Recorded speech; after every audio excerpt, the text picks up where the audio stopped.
Vamos a hablar en esta sección de la liquidez, una de las variables más importantes, de largo además, para los mercados financieros. La correlación entre liquidez y precio es clara y además ha tenido mucho que ver el incremento, el aumento, el repunte de la liquidez en este rally que hemos visto de corto plazo en Wall Street, por ejemplo, con Nasdaq subiendo más de un 17% desde máximos. Como siempre, lo explicamos en la conexión macro.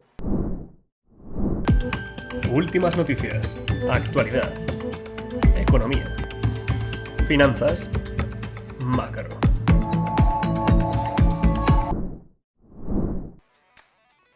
Y hablaremos de fontanería monetaria, plomería monetaria, si lo preferéis, que es quizá unos conceptos que a día de hoy cualquier inversor debe conocer, debe entender, porque desde el año 2008 ha cambiado mucho el mercado. No es lo mismo invertir en la década 90, 2000, que invertir en estos momentos, donde, insisto, la liquidez es fundamental, porque impacta muchísimo en el precio de los activos. Vamos a poner las primeras imágenes que os traigo para hoy, para que veáis cómo la Reserva Federal intervino el día 3 de abril y lo ha ido haciendo en las posteriores semanas para inyectar liquidez en lo que yo llamo una ayuda que ha tenido la banca central con Donald Trump. Es verdad que hemos visto de cara a la galería una guerra abierta entre el presidente de los Estados Unidos y el presidente de la Reserva Federal, Jay Powell, pero por detrás la Reserva Federal, que es un cuidador de mercados. Yo creo que mucha gente no entiende. Mucha gente habla de que la banca central a día de hoy se ocupa de la inflación, se ocupa del empleo, pero sobre todo de lo que más vigila es que no haya volatilidad en los mercados, porque los activos son el colateral de todo el sistema de financiación. Por tanto, uno de los mandatos no escritos, si queréis, de la Reserva Federal es mantener la calma en los mercados. Y esto es lo que hizo en el mes de abril la Reserva Federal para echar un cable, entre comillas, a Donald Trump. No sé si intencionado, pero desde luego, para sostener un poco unos mercados que venían en caída libre, ¿no? Fijaros, vamos a ponerlo en grande, esto es la ventanilla de descuento. Esto es una facilidad que tiene la Reserva Federal para dar liquidez a los agentes financieros, al sector bancario. Y ahí veis cómo el día 3 de abril inyectaron 3,5 billions. Tremendo, ¿verdad?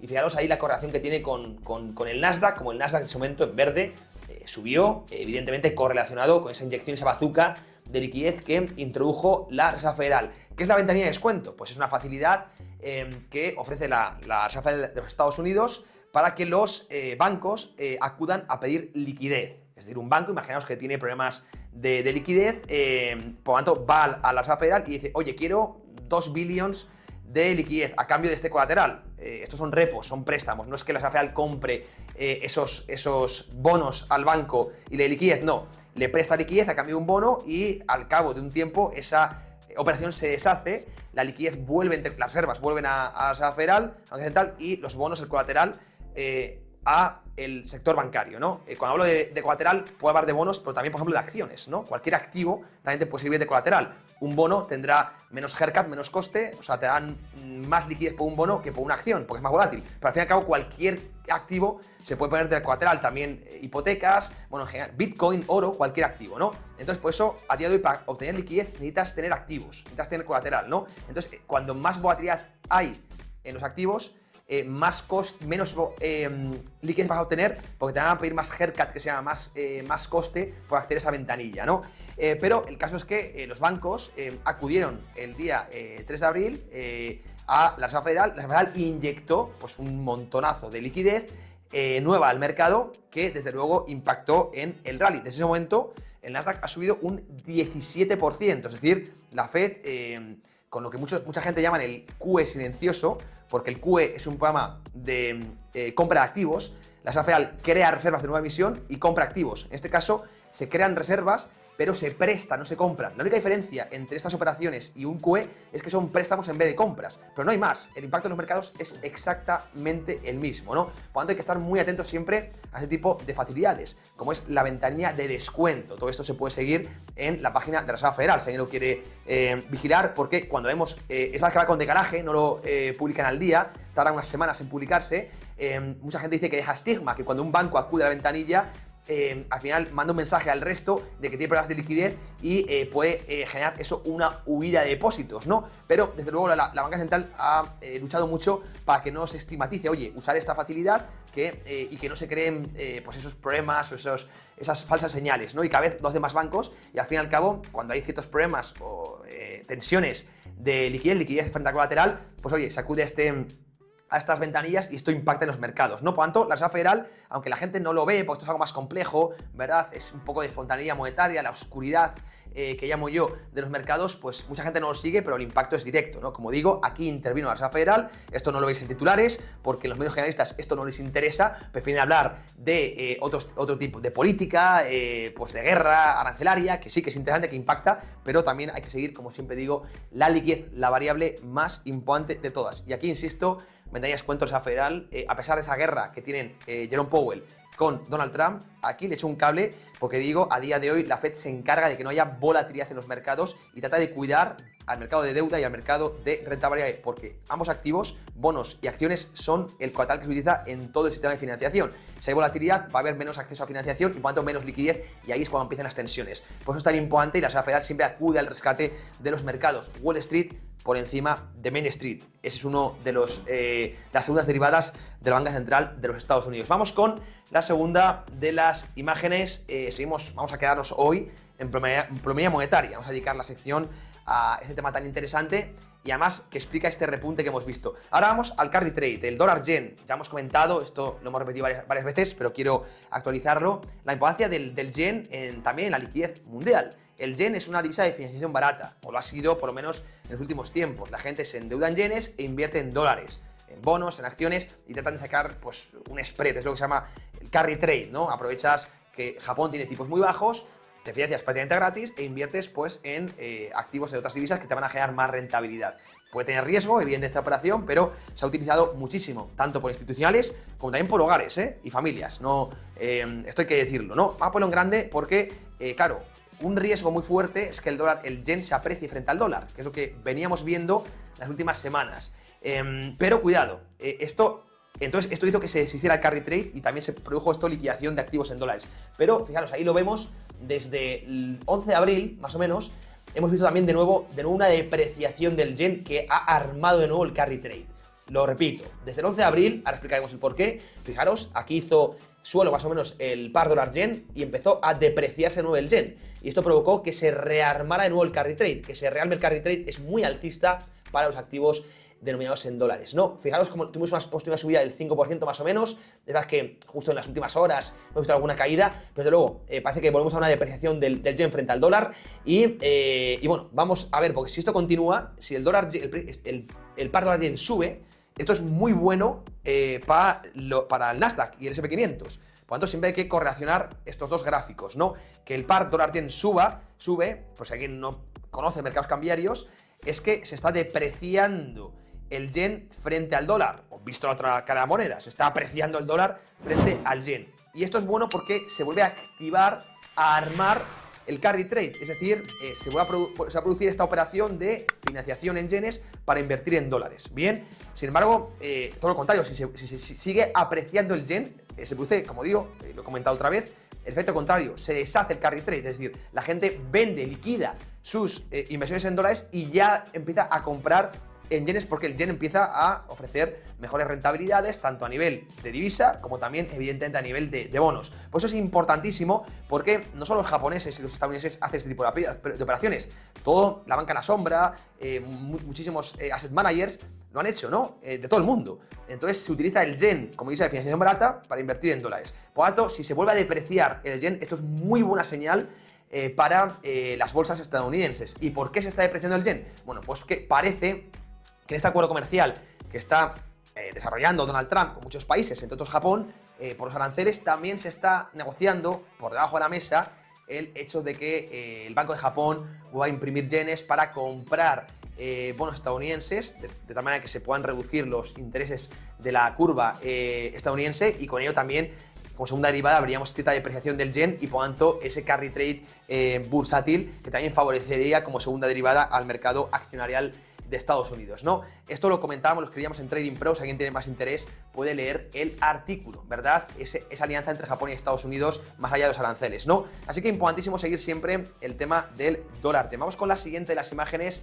Hemos visto pues ya esa ventanilla de descuento, el impacto brutal que tiene Japón y su divisa en toda la liquidez mundial. Y vamos ahora a analizar pues la situación de la liquidez global. Esto cogemos gráficos de Cross Border, en particular de Michael Howell, que es el CEO de la firma, que son interesantísimos. Vamos a ponerlo en grande para que lo veáis, cómo en el primer trimestre del 25 realmente hemos tenido un repunte de liquidez global, derivado sobre todo de tres motivos. El primero es la devaluación del dólar. Cuando el dólar se evalúa, aumenta la liquidez global, por sobre todo esas deudas denominadas en dólares, pues si el dólar está más barato con respecto a las otras divisas, mucho mejor para liberar liquidez. Por supuesto también por la menor volatilidad que hemos tenido en las últimas semanas en el mercado de bonos y el mercado de renta variable. Hemos comentado que cuando menos volatilidad, más liquidez hay, porque el mercado de bonos y el mercado de renta variable son los colaterales que se utilizan para la financiación, y cuando menos volatilidad, más liquidez vas a acceder.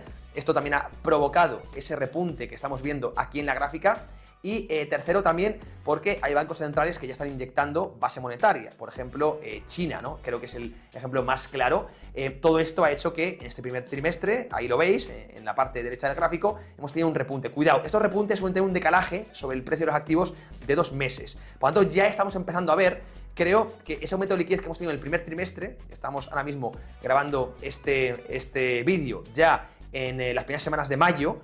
Por lo tanto, ya estamos empezando a ver este repunte que estamos viendo del primer trimestre, de la liquidez del primer trimestre, ya lo estamos empezando a ver en el precio de activos. De ahí también esta subida que hemos tenido clara, tanto en el S&P 500 como en el Nasdaq, en el Russell, en el Dow Jones, también en bolsas europeas, pues viene también de esto. Como digo, si queréis seguir a Michael Howell, que además actualiza este gráfico de forma semanal, lo hace gratuitamente, es un gráfico de pago, pero como tiene una newsletter, pues bueno, lo podemos coger de forma gratuita. Y como digo, suele tener un decalaje de 2 meses, así que pues ya estamos empezando a ver pues las segundas derivadas del aumento de liquidez global, entendiendo liquidez como base monetaria y oferta monetaria, y también todo pues los dólares offshore, ¿no?, que se crean en la banca en la sombra, lo que se llama eurodólar. Bueno, aquí lo estamos viendo. Importantísimo seguir también la liquidez global y el impacto que tiene evidentemente en los mercados, sobre todo Bitcoin y bolsas. Vamos con la siguiente gráfica, vamos a la cuarta que tenemos. Nos vamos a quedar con Howell y con Cross Border, que es una de las mejores firmas de análisis bursátil, creo que del mundo. Y fijaros también a corto plazo qué se espera, ¿no? Vamos a ponerlo en grande también para que lo veáis. Este es el ciclo de liquidez también que publica el bono de Michael Howell. Y fijaros cómo aún, según Howell, le queda bastante recorrido. Esto es un poco más había hecho corto plazo, me refería a medio y largo plazo, porque según Howell, este ciclo de liquidez, de aumento de liquidez, puede ir hasta el año 2026. Hasta principios de 2026, que es ahí cuando veríamos el techo de mercado y, por tanto, inicio de nuevo de la corrección. Veremos, esto no es exacto, evidentemente. Como todo, la liquidez también depende de factores que son dinámicos, pero desde luego es lo que marca. Yo, puedo estar de acuerdo, como hemos comentado muchas veces, Estados Unidos creo que va a entrar en un mercado más lateral que alcista, y que el performance que va a dejar en los próximos años no creo que en términos nominales supere el 5 o 6%, ¿no? Eso es una opinión mía. Creo que hay otras regiones como Europa, Japón o China que van a dejar mejor rendimiento que Estados Unidos, sobre todo por esa huida del inversor extranjero que viene derivado de la reducción del déficit comercial. Esto ya hemos explicado varias veces, pero desde luego a corto plazo la liquidez puede seguir impulsando los mercados y sobre todo, según sus estudios, evidentemente puede tener techo en principios del año 2026, es decir, que el segundo semestre de este año 25 siga siendo alcista, y por tanto no descarta Howell ver nuevos máximos históricos antes del año, a pesar de la caída tan fuerte que hemos tenido en el inicio, derivada de esa volatilidad generada por la guerra arancelaria de Donald Trump. Lo quería actualizar un poco y vamos ya a acabar esta sección con la última de las imágenes. La ponemos como siempre en pantalla a mi izquierda para ver o poner la guinda del pastel, como siempre decimos, a esta sección. Vamos a ver si la ponemos en pantalla, la gráfica. Como digo, la variable monetaria más importante, la liquidez, y creo que es fundamental, no solo para las bolsas, hemos entrado mucho en los mercados bursátiles, pero también las criptomonedas. De hecho, Bitcoin es quizá el activo más sensible a liquidez. Yo siempre digo que Bitcoin es un reflejo de la liquidez mundial. Y fijaros, en este caso, este gráfico creo que es bastante interesante, sobre todo para los que sois alcistas en Bitcoin, como yo, de cara, como digo, a este año, a los próximos meses, vamos a ponerlo en grande para que lo veáis, es la relación a correlación entre M2, que lo sé perfectamente, alguien me lo va a decir seguro, pero lo adelanto ya, es una medida incompleta de liquidez, es correcta, pero incompleta. Pero bueno, creo que es un proxy que nos vale. Y fijaros cómo la M2 pues, ha tenido una subida muy fuerte en las últimas semanas. Lo veis en esa proyección que he marcado, el precio de Bitcoin en naranja, que va con retraso. También hay cierto retraso, evidentemente, entre el precio de Bitcoin y la M2. La correlación creo que es clara. A mí no me gusta la M2, o sea, me gusta mucho la M2, pero tiendo a completarla con otras variables de liquidez.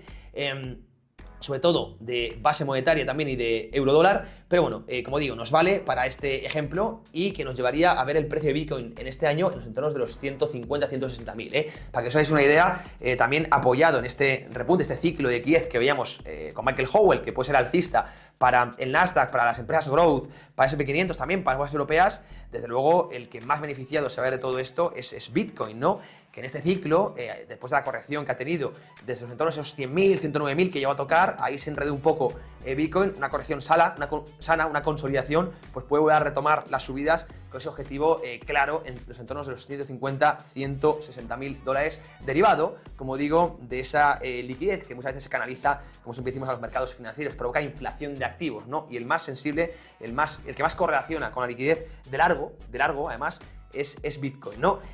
Bueno, pues con esto quería hacer esta sección para que entendáis la importancia brutal de la liquidez hoy en día en los mercados, ¿no? No se puede operar, no se puede invertir sin conocer de fontanería monetaria. Todo esto, por cierto, tenemos una guía en TradingPro, tradingpro.app, donde profundizamos un poco sobre todo esto, sobre fontanería monetaria. Es gratuita, podéis ir a la web, hacéis un poco de scroll y ahí veis una sección que pone guías financieras, pues ahí la podéis descargar.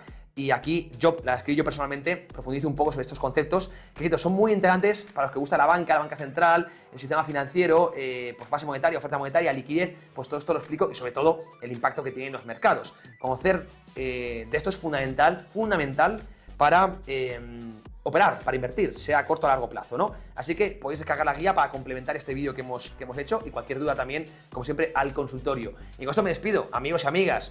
Como siempre, antes de irme, os mandaros un fuertísimo abrazo y un besazo. Chao.